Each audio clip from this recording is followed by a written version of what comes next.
నమస్తే, welcome to our channel. నేను మీ అనిల్. ఫోక్ డాన్సర్స్ ఈశ్వర్ సాయి మాధురి రాథోడ్లో ఇష్యూ కేసులో ఎట్టకేలకు మొట్టమొదటిసారి ఈశ్వర్ సాయి స్పందించాడు. ఈ వీడియో మొత్తం చూసిన తర్వాత ఎవరికైనా సరే ఒక సరికొత్త నాటకానికి తెరలేపిండు ఈశ్వర్ సాయి అని చెప్పేసి అనుమానం రాక తప్పదు.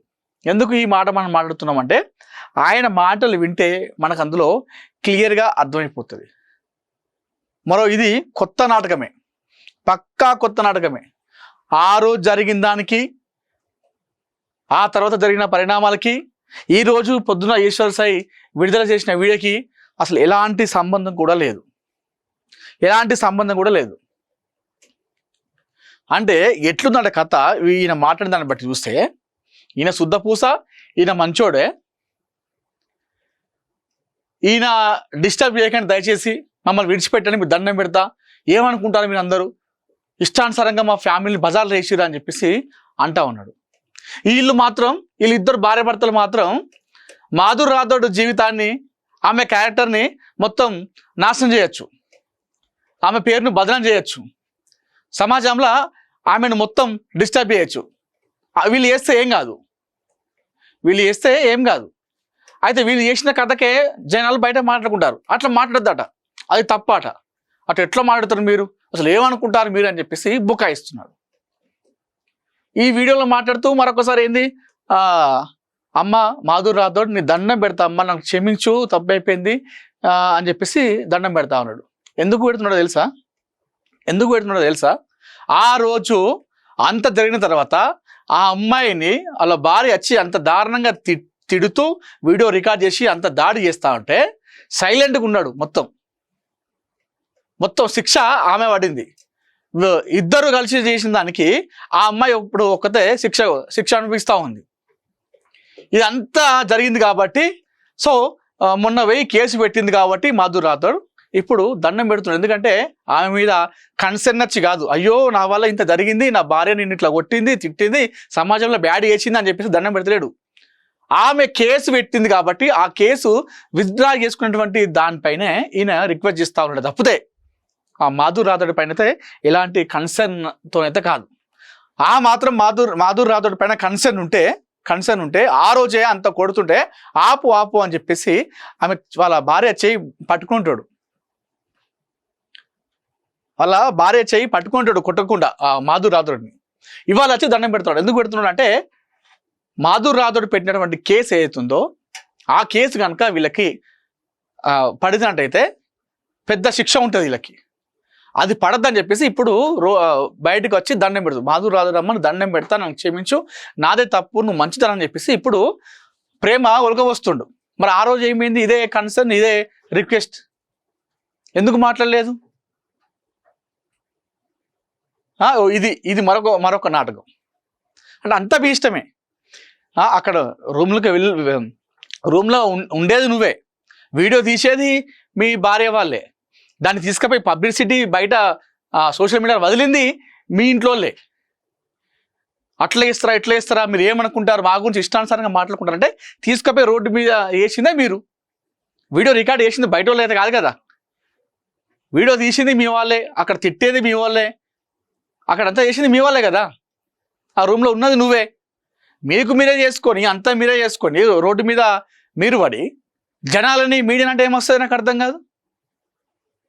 మీడియాను చెప్తా వినండి ఒకసారి ఏమన్నాడు.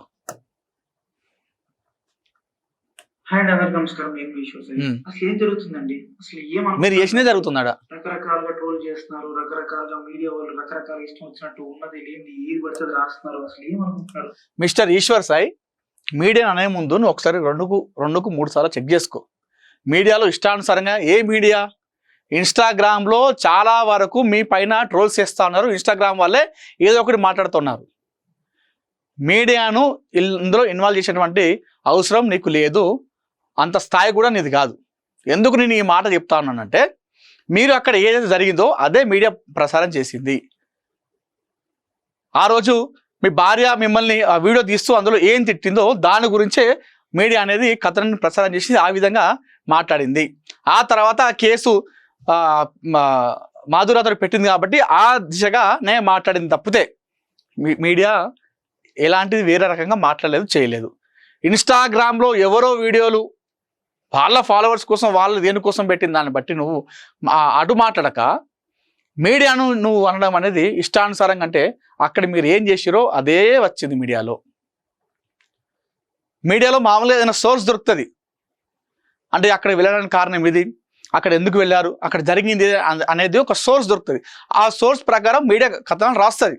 అదొక మీ విషయం కాదు. ప్రధాని మోడీ అయినా, సీఎం రేవంత్ అయినా, సీఎం చంద్రబాబు అయినా సోర్స్ ఏది దొరికినా మీడియా రాస్తుంది. ఒక నువ్వు అన్నది కాదు ఇక్కడ స్పెషల్, నువ్వు పెద్ద అదేం లేదు, నీకు నువ్వు అంతా ఊహించుకోకు ఇక్కడ. నేను ఆల్రెడీ క్లియర్ గా చెప్పాను కదండి, మేము తప్పు చేశాము. తప్పు ఏంటి వినండి, ఇది మంచిగా వినండి, మీకు ఇక్కడ లాజిక్ అర్థమవుతుంది. అంటే తెలిసి మాట్లాడతాడా తెలియక మాట్లాడతాడా? తప్పు చేసినంట, మంచిగా వినండి, తప్పు చేసినంట కరెక్ట్ అయ్యాము అని చెప్పాను. ఎమోషనల్ కనెక్ట్ అవడం అంటే మీ దృష్టిలో ఏమనుకుంటున్నారు? అసలు ఆ రోజు అక్కడ ఏం జరిగింది మీకు తెలిసిన 10% మాత్రమే, 90% మీకు తెలియదు. ఆ రోజు ఏం జరిగిందో మీ అందరి ముందు నేను పెట్టబోతున్నాను. ఆ రోజు మార్నింగ్ నాకు షూట్ ఉంది. ఎర్లీ మార్నింగ్ 5:30 కల్లా మేము లొకేషన్ కి స్టార్ట్ అయిపోతాం. నేను 4:15 నా రూమ్ లో లేచాను.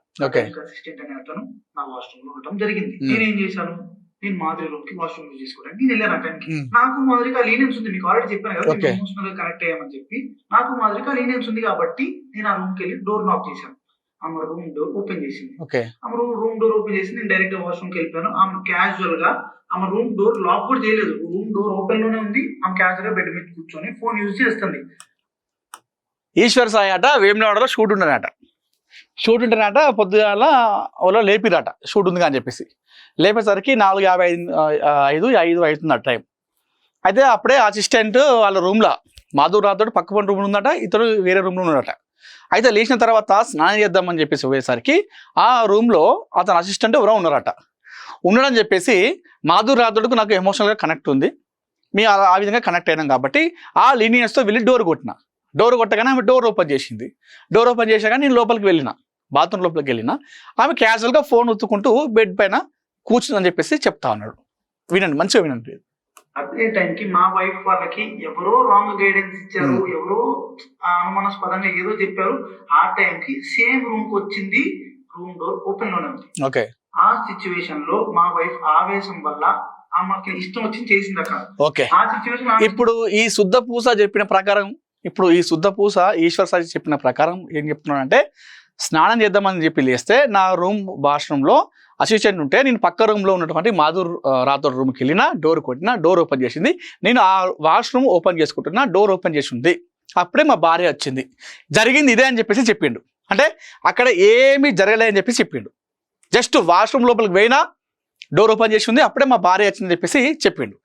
అంటే అక్కడ ఏం జరగలేదని చెప్పేసి ఆయన చెప్పిండు కదా. ఒక్కసారి ఇట్లా చేస్తుందని చెప్పి నేను మాట్లాడే. హాయ్ అందరికి నమస్కారం, నేను ఈశ్వర్ సాయి. అసలు ఏం జరుగుతుందండి, అసలు ఏమనుకుంటున్నారు మీ అందరూ? రకరకాలుగా ట్రోల్ చేస్తున్నారు, రకరకాలుగా మీడియా వాళ్ళు రకరకాల ఇష్టం వచ్చినట్టు ఉన్నది లేని ఏది పడితే రాస్తున్నారు. అసలు ఏమనుకుంటున్నారు? నేను ఆల్రెడీ క్లియర్ గా చెప్పాను కదండి, మేము తప్పు చేశాము. ఆ తప్పు చేసిందంట. ఇప్పరాకనేమో శుద్ధపూస ఏం చెప్పింది, లోపలికి వెళ్ళినా జస్ట్ వాష్రూమ్ యూజ్ చేసుకోవడానికి మాత్రమే నేను ఆ వాష్రూమ్ రూమ్కి వెళ్ళినా అని చెప్పేసి ఇంతకుముందు అన్నాడా? ఈ శుద్ధపూసనే స్టార్టింగ్లో ఏం చెప్తున్నాడు? తప్పు చేశాము.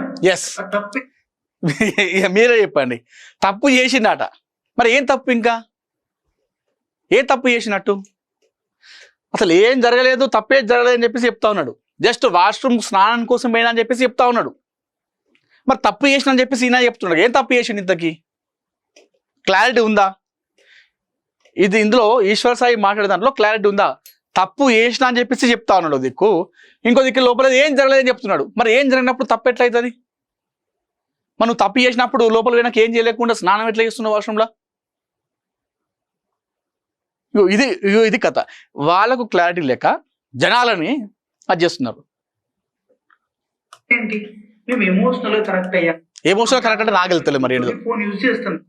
Wrong guidance. ఆ టైంకి సేమ్ రూమ్ వచ్చింది, రూమ్ డోర్ ఓపెన్ లోనే ఉంది. ఆ సిచ్యువేషన్ లో మా వైఫ్ ఆవేశం వల్ల ఆమెకి ఇష్టం వచ్చింది చేసింది అక్కడ. ఆ సిచ్యువేషన్ ఆమె ఇష్టం వచ్చింది చేస్తుందని చెప్పి నేను మాట్లాడే సిచ్యువేషన్ లో కూడా లేను. ఆమె నేను ఏం మాట్లాడినా సరే ఆమె నాకు రివర్స్ అయిపోతుంది. అసలు మాట్లాడే అసలు స్కోప్ కూడా ఇవ్వట్లేదు, మాట్లాడే గ్యాప్ కూడా ఇవ్వట్లేదు. ఎవిడెన్స్ అని గుర్తుపెట్టుకోండి. తప్పు ఏ మాత్రం లేకుండా అంటే ఎమోషనల్ కనెక్ట్ అయినా అని చెప్పేసి చెప్తా ఉన్నాం. మీ ఇద్దరి మధ్యలో బాండింగ్ మామూలుగా బాండింగ్ మాట్లాడుకుంటారన్న విషయం మీ భార్యకు కూడా తెలుసు అని చెప్పేసి మీ భార్య గతంలో మొన్న దొరికిన మీరు ఆ ఇష్యూ అయినప్పుడు బయట కూడా చెప్పింది.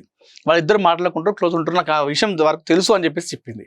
మరి తెలిసినప్పుడు మీ భార్య డైరెక్ట్ డోర్ ఓపెన్ చేసి డైరెక్ట్ డోర్ ఓపెన్ చేసి ఉంది లోపలికి వచ్చిన తర్వాత అన్ని గానం తిడతా ఉంటే నేను ఏం మాట్లాడలేకపోయానని చెప్పేసి ఎట్లా అంటావు?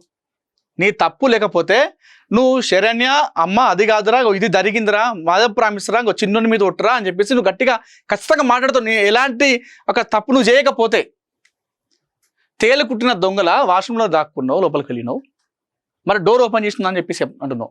నువ్వు అక్కడ అనొచ్చు కదా, అరే అమ్మ శరణ్య నీ తప్పు చేసినట్టయితే డోర్ ఎందుకు ఓపెన్ చేసి పెడతారా అని చెప్పేసి చెప్పచ్చు కదా. మరి నీ పక్క రూమ్లో మీ అసిస్టెంట్ ఉన్నాడని చెప్పినావు, మరి అసిస్టెంట్తో చెప్పియచ్చు కదా, నైట్ నా దగ్గరే పడుకున్నాడు అమ్మ మా రూమ్లో ఉన్నాడు అని చెప్పేసి చెప్పచ్చు కదా. నేను ఇంతాక లేచినప్పుడు స్నానం అయినప్పుడు కూడా మీ ఈశ్వర్ సాయి నా పక్కన ఉన్నాడని చెప్పేసి నీ అసిస్టెంట్ వాష్రూమ్లో ఉన్నప్పుడు ఉన్నాడు ఎట్లా పోయింది కదా, చెప్పచ్చు కదా నాతోటికి, అడుగు అని చెప్పేసి తీసుకోపోవచ్చు కదా. ఇవి కూడా చేయలేదు. ఏదేదో చేస్తుంది, ఆమె వెనక్కున్న రకరకాల వీడియోలు తీస్తున్నారు, రకరకాల బూతులు. మా వైఫ్ కి ప్రీవియస్ గా నా మీద చాలా అనుమానం ఉంది. వచ్చే టైంకి ఆ సిచ్యువేషన్ ఇదంతా చూసేటప్పటికి ఆమె అనుమానం నిజమైంది అని ఆమె అనుకుంది. ఈలోపు ఆ వెనకున్న వ్యక్తులు ఎవరైతే ఉన్నారో ఆ విషయాలని అతను ఎవరు నాకు కూడా వెనకున్న వ్యక్తులు అసభ్యకరంగా మాట్లాడటం, నేను అప్పటికి ఆమెకు చెప్తున్నాను, ఆపుతున్నాను, గొడవలు కాదు కొట్టుకోకండి కూర్చొని మాట్లాడుకుందాం అని క్లియర్ గా నా భార్యగా నేను సంజాయిషి చెప్పడానికి ట్రై చేస్తున్నా కూడా ఆమె వినే పరిస్థితిలో లేదు. నేను ఒక్క మాట మాట్లాడుతుంటే ఆమె 4 దెబ్బలు కొట్టేటట్టుగా ఉంది. ఆ వైఫ్ ఏం జరిగింది అని పట్టుకొని కొట్టాను. నేను కొట్టలేదు లాస్ట్ కు, పాపం వాదురునే కొట్టింది 4 దెబ్బలు 5 దెబ్బలు.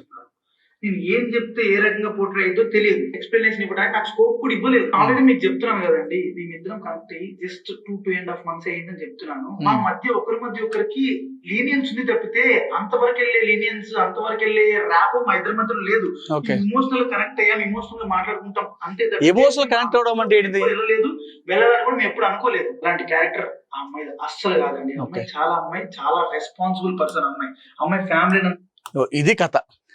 అమ్మాయి చాలా మంచిది, చాలా రెస్పాన్సిబుల్. ఆ అమ్మాయి ఫ్యామిలీ కోసం చాలా ఎంత కష్టపడుతుందో నాకు తెలుసు, అట్లాంటిది కాదని చెప్పేసి చెప్తున్నాడు కదా ఈ శుద్ధపూస. ఆ రోజు వీడియో తీసుకుంటూ చీ ఈ అమ్మాయ 10 మందితో వెళ్ళే టామ దగ్గర వెళ్తావా నువ్వు, చీ ఈ బజార్దా అని చెప్పేసి ఇష్టానుసారంగా మరి ఆ వెనుకనులా ఆమె వాళ్ళ భార్య ఇంత మాట్లాడుతుంటే కనీసం అడుగునే ప్రయత్నం చేసిండా? ఆమెను అనుకు, ఆమె అట్లాంటిది కాదు, నేనే తప్ప ఇలా కష్టం అని చెప్పేసి ఒక్క మాట అన్నాడా? ఇప్పుడు కేసు పెట్టింది కాబట్టి ఆ కేసు శిక్ష పడుతుంది కాబట్టి ఇప్పుడు దండం పెడుతున్నాడు, మాధురాధుడు మంచుడు అని చెప్పేసి ఇప్పుడు శుద్ధపూస మాట్లాడుతున్నాడు. మరి ఆ రోజు ఏమైంది తెలివి ఈశ్వర్ సాయికి? ఇదే మాట చాలా మంచిది, అసలు ఎంత మంచి క్యారెక్టర్ నాకు ఆమె. ఇదే మాట ఆ రోజు అంటే అయిపోవు కదా, అక్కడికే ఒడిసిపోవు కదా ఇంత కథ. పోషించుకోవడానికి చాలా కష్టపడుతుంది. నేను ఎప్పటి నుంచో కొన్ని 4-5 years నుంచి అమ్మాయి నేను చూస్తున్నాను. ఇదే విషయాన్ని మీ అందరికి ఇంటర్వ్యూలో చెప్తాం అనుకున్నాను, కానీ మా లీగల్ అడ్వైస్ ప్రకారం నేను ఎంతవరకు చెప్పాలో అంతవరకు చెప్పాను. అందులో కూడా నేను మీకు క్లియర్ ఎక్స్ప్లెయిన్ చేశాను. మీ అందరికి 10% మాత్రమే తెలుసు, మిగతా 90% మీకు తెలియదు, మీరు చూడలేదు. ఇలాంటి సిచ్యువేషన్లోనే ఒక మనిషికి పానిక్ అంటే ఏంటో అర్థమవుతుంది. ఆ సిచ్యువేషన్ లో ఏం మాట్లాడితే ఎవరు ఎట్లా రిసీవ్ చేసుకుంటారు అనేది తెలియదు. నేను చాలా క్లియర్ గా చెప్తున్నానండి, మా ఇద్దరి మధ్యలో ఎమోషనల్ బాండింగ్ తప్ప అంతకు మించి ఏం లేదు, ఏం జరగలేదు. నేను ఒక ఇల్లీగల్ రిలేషన్షిప్ అని దేనికని చెప్తున్నాను అంటే, ఒక పెళ్ళైన అబ్బాయి ఒక అమ్మాయితో ఎమోషనల్ కనెక్ట్ అవ్వటం అనేది కూడా ఇల్లీగల్ రిలేషన్షిప్ అనే పేరు, అక్రమ సంబంధం అనే పేరుతో నాకున్న సిచ్యువేషన్ లో నాకు ఆ పదాలు తప్పితే నాకు వేరే ఏం రాలేదు. నాకు ఉన్న డిప్రెషన్ కి అమ్మ మాదిరి నీకు నా తరపు నుంచి, నా భార్య తరపు నుంచి, నా భార్య వెనుకున్న వాళ్ళ తరపు నుంచి నీకు క్షమాపణ కోరుకుంటున్నాను. Sorry please. ఇప్పుడు కాలు కూడా మొక్కుతాడు. వాళ్ళకి ఏం తెలియకుండా వాళ్ళ నోటికి వచ్చినట్టు మాట్లాడినందుకు, వాళ్ళు వీడియో అప్లోడ్ చేసినందుకు, నీ మీద చేసుకున్నందుకు నేనైతే సారీ చెప్తున్నాను. సారీ. మీకు జరిగిన నష్టానికి మీరు ఏ శిక్ష చేసినా నేను అనుభవించడానికి రెడీగా ఉన్నాను. సో ఇంకా మీడియా పీపుల్ అందరికి అండ్ మేమర్స్ కి, ఇన్ఫ్లుయెన్సర్స్ కి, ఇన్స్టా వాడుతున్న ఎవరెవరో కూడా రియాక్ట్ అయిన వాళ్ళందరికీ ఇంతటితో ఆపేయండి ప్లీజ్. మా లైఫ్ చాలా డిస్టర్బెన్స్ అయిపోయింది మీ వలన. ప్లీజ్ ఇంతటితో ఆపేయండి. పదే పదే చెప్తున్నా, మేము చేసిన తప్పు ఎమోషనల్ గా కనెక్ట్ అవుతాం. ఆ ఒక్కటి తప్పు వల్లనే మీరు రకరకాలుగా పోట్రే చేశారు, రకరకాలుగా జనాల్లో కన్వే చేసేసారు. ఇంతటితో ఆపేయండి ప్లీజ్. మీడియా వల్ల ఈ శుద్ధపూస మొత్తం డిస్టర్బ్ అయిందట. రూమ్లోకి పోయినాడు మంచిగా ఉన్నాడు. వీడియో వాళ్ళ భార్య వచ్చి డోర్ కొట్టి లోపలికి వచ్చింది. వీడియో తీసింది వాళ్ళే, తిట్టింది వాళ్ళే, కొట్టింది వాళ్ళే. వీడియో తీసి సోషల్ మీడియాలో వేసి పెంట వేసి రోడ్డు పాలు అయ్యేలా వేసింది వాళ్ళే. ఇలా మీడియా ఏం చేసింది? ఇందులో మీడియా ఏం చేసింది? మీరు అక్కడ ఇచ్చిన దాన్నే వాళ్ళు చూపించారు. మీరు పెంట చేసుకొని మీరు రోడ్డు పాలు అయ్యి మీడియా వల్ల మా డిస్టర్బ్ అయిందంటే మూతిపాలు రాలగొడతారు. ఎవరు ఊరుకోరు కదా. ఇష్టానుసారంగా మీ ఇష్టం వచ్చినట్టు చేసుకుంటారు, నడుస్తుంది అంతా చేస్తారు. లాస్ట్కి వచ్చి మీడియా అంటే ఎవరు ఊరుకుంటారు? ఇది ఈ రోజు కూడా అందరు ఏమంటున్నారంటే ఇవాళ ఈశ్వర్ సాయి బయటకు వచ్చి దండం పెడతా కాలు మొక్తా అని చెప్పేసి ఎందుకు మాట్లాడుతున్నాడంటే, మాధుర్ రాథోడ్ కేసు పెట్టింది. ఒకవేళ ఆ కేసు కనుక నమ్మోదై దానిపైన విచారణ జరిగితే మాత్రం వీళ్ళపైన పెద్ద శిక్ష పడే అవకాశం ఉంది. కాబట్టి ఇప్పుడు కాళ్ళ బేరానికి వస్తున్నాడు. మీరు ఇదే దండం, ఇదే మంచిది క్యారెక్టర్ అని చెప్పేసి అంటూ ఉన్నాడు. మరి ఆ రోజు వాళ్ళ భార్య అంత దారుణంగా తిడుతూ ఉంటే సోషల్ మీడియాలో పెట్టినప్పుడు ఏం చేసిండు? కేసు పెట్టిన తర్వాత ఇప్పుడు గుర్తొచ్చింది ఆ మాధురి మంచిది, చాలా మంచిది, అట్లాంటి కాదమ్మా అని చెప్పేసి ఇప్పుడు శుద్ధపూస మాట్లాడుతున్నాడు. సో ఈ సరికొత్త నాటకం అని చెప్పేసి నేను కాదు చెప్పేది, మళ్ళీ మీడియా ఇట్లా అంటున్నా అట్లా అని చెప్పేసి మళ్ళీ ఒక వీడియో రిలీజ్ చేస్తాడు. మీడియా అనట్లేదు. చాలామంది సోషల్ మీడియాలో ఏమంటున్నారంటే ఆ రోజు ఎటువైంది బుద్ధి, మరి ఈ రోజు ఇట్లా ఎందుకు మాట్లాడుతున్నాను అని చెప్పేసి ఇప్పుడు సమాజంలో చాలా మంది చెప్తున్నారు. మరి సరికొత్త నాటకానికి తెరలేపింది ఈశ్వర్ సాయి. సో మాధుర్ రాథోడ్ కేసు పెట్టింది, ఆ కేసు ఎక్కడ ఇంప్లిమెంట్ అవుతుంది అని చెప్పేసి ఇప్పుడు దండం పెడుతున్నాడు మాధుర్ రాథోడ్ అని చెప్పేసి రిక్వెస్ట్ చేస్తున్నాడు, బుజ్జగింపు చర్యలు పాల్పడుతున్నాడు అని చెప్పేసి చాలా మంది అయితే చెప్తున్నారు. ఇది మనం అయితే చెప్పేది కాదు. చూద్దాం మరి ఇంత రిక్వెస్ట్ చేసి చెప్తున్నాడు కదా, మరి మాధుర్ రాథోడ్ ఎలా రెస్పాండ్ అవుతుంది? ఆ కేసు వాపస్ తీసుకుంటుందా? లేదంటే సమాజంలో వాస్తవాన్ని కూడా తన పరువు తీసింది కాబట్టి, తన భార్య తను కాబట్టి చాలా మంది కూడా ఇప్పుడు మాధుర్ రాథోడ్కే మద్దతు ఇస్తూ ఉన్నారు. మరి ఇలాంటి సమయంలో వాపస్ తీసుకుంటుందా కేసు? లేదంటే కేసుతో అందరూ మద్దతు ఇస్తున్నారు కాబట్టి కేసు పెట్టే వాళ్ళ ఏదైతే తనను ఆ రోజు అందరి ముందు సమాజంలో క్యారెక్టర్లెస్గా చిత్రీకరించిందో మరి ఆ విధంగా కేసు పెట్టి ముందుకెళ్తా అనేది మనం వేచి చూడాలి.